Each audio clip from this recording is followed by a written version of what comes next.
So, bali good morning kakulop, may kita meeting na SMM. So, sa warehouse natin, every delivery natin is every Monday man.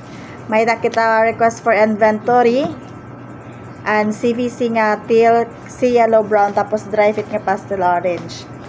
Tapos ang slow moving natin is ang jacket. Sa OLM may daan bago nga item which is ang spandex, tapos ang jacket na may mga promos na.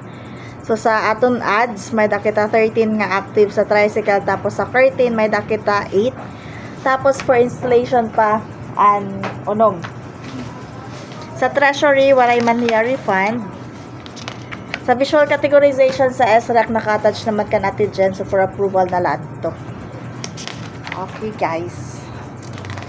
Sa save reply may dito bag-o ang towel, difference hand microfiber, tapos sa cotton natin nga item.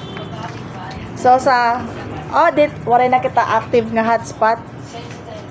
Sa garments walay gap kita IR or EVR. So amo lahat to. Ngayon may daghap ni Sir Richie message, may dala kita SDM or store daily meeting parehas kanina nga gintumawag Ma'am Celit via Google Meet. Maximum hiya in 30 minutes. So dito naghap natin i-discuss tanan concern di diha store, tapos ang concern diha tikang ka office. Tapos may naghap kita sa sales demo starting Monday. So maximum hiya 1 hour duration. So once a month hiya, prefer niya gin a-apply nga to mga new staff or mga 2 months below nga mga employee. So amulat to.